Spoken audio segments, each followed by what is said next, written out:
আজকে আপনাদের সাথে আমি শেয়ার করব দারুণ স্বাদের দেশি মুরগির একটা কষা মাংস।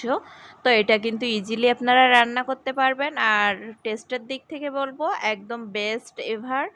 সত্যি অনেক মজার হয়েছে। তো আপনারা এটা কিন্তু রান্না করতে পারেন। হ্যালো এভরিওয়ান, আসসালামু আলাইকুম। কেমন আছেন সবাই? Welcome back to my channel. তো যারা এখনও আমার চ্যানেলটা সাবস্ক্রাইব করেননি তারা দ্রুত সাবস্ক্রাইব করে রাখেন। আর বেশি বেশি করে শেয়ার করে দেন, কমেন্টে জানান কেমন হয়েছে। তো এই যে দেশি মুরগির কষা মাংসটা এভাবে কিন্তু রান্না করলে অনেক সুন্দর, অনেক টেস্টি হবে। দেখলেই কিন্তু লোভনীয় মনে হচ্ছে। তো আমি আজকে রেসিপিটা শুরু করব। তো আমি প্রথমে একটা কড়াইয়ে তেল নিয়ে নিলাম, আর তারপরে আমি সামান্য লবণ আর সামান্য হলুদ গুঁড়া দিয়ে দিলাম। তো তারপরে আমি এখানে আলুগুলো ভেজে নেব আগে। তো আলুগুলো আমি ধুয়ে রেখেছিলাম, তো সেটা এবার কিন্তু ভেজে নিচ্ছি। তো এই কষা মাংসটা কিন্তু আপনারা সহজে রান্না করতে পারবেন এবং মেহমান আসলে তো রান্না করতে পারবেন এভাবেই, আর নিজেদের জন্য করতে পারবেন। তো অনেক রেসিপি হয়তো দেখেন বা ফলো করেন, তো আমারটা একটু দেখবেন, আনকমন কিছু একটা লাগবে বা টেস্টের দিক থেকে কিন্তু অনেক মজা হবে। তো আমার আলুগুলো ভাজা হয়ে গেছে, তো আলুগুলো আমি তুলে নিলাম, আর তারপরে আমি তেল দিয়ে দিলাম পরিমাণ মতো।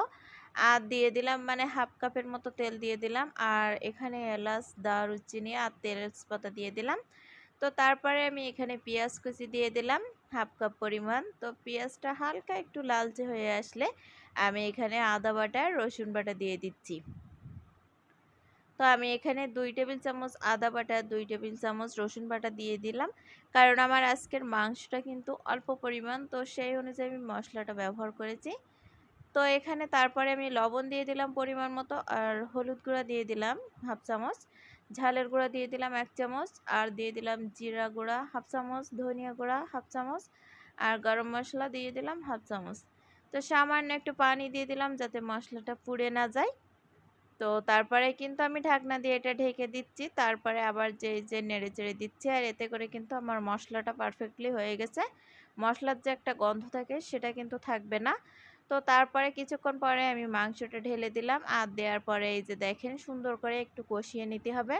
তো ভালো করে নেড়ে চেড়ে আমি ঢাকনা দিয়ে ঢেকে দেবো। তো মাংস থেকে যে পানিটা বের হবে না, তো সেই পানি দিয়েই কিন্তু আমার অনেকটা কষানো হয়ে যাবে।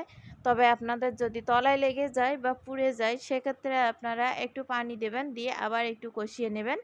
তো তারপরে আমি আলুগুলো দিয়েই আবার একটু কষিয়ে নেব। যেহেতু আমার এটা মুরগির মাংস আর ছোট মুরগি, তো সেহেতু কিন্তু আমি আলুগুলো প্রথম থেকেই দিয়ে দিয়েছি। তবে আমার আলু আর মাংসটা একসঙ্গে সিদ্ধ হয়ে যাবে। তো তারপরে এই যে আর একটু পানি দিয়ে সুন্দর করে কষিয়ে আমি ঢাকনা দিয়ে ঢেকে দিলাম। আর এইভাবেই কিন্তু আপনারা ইজিলি এই রান্নাটা করতে পারবেন। আর ঝটপট এই রান্নাটা করার জন্য কিন্তু আপনাদের বেশি কিছু প্রয়োজন হবে না।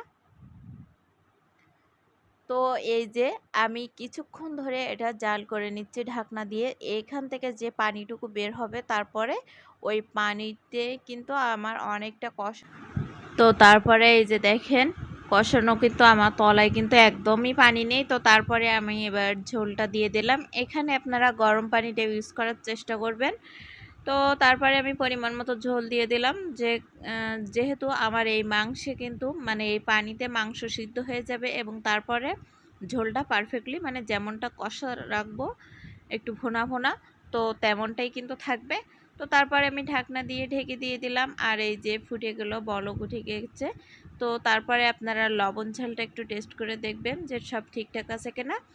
আর এই যে আমার দেখেন একদম ঝোলটা কিন্তু কমে গেছে। তো ঝোলটা যে যেমন রাখবেন সে তেমনটাই রাখতে পারেন। তো তারপরে এই যে মাংসটা আমি নামিয়ে নিলাম, আমার মাংসটা কিন্তু অতি দ্রুতই হয়ে গেল। তো এইভাবে আপনারা রেসিপিটা করতে পারেন। দেশি মুরগির এইভাবে সহজ একটা রেসিপি আপনাদের সাথে আমি শেয়ার করলাম।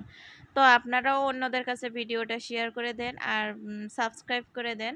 একটা যারা এখনও সাবস্ক্রাইব করেননি দ্রুত সাবস্ক্রাইব করে দেন, আর কমেন্টে জানান যে কেমন হয়েছে। আর অবশ্যই বেশি বেশি করে শেয়ার করেন যাতে অন্য কেউ ভিডিওটা দেখতে পারে। আর আমার চ্যানেলে নতুন নতুন ভিডিও সব সময় আপলোড হবে, সেগুলো আপনারা দেখবেন আশা করি। আর ধন্যবাদ ভিডিওটা দেখার জন্য।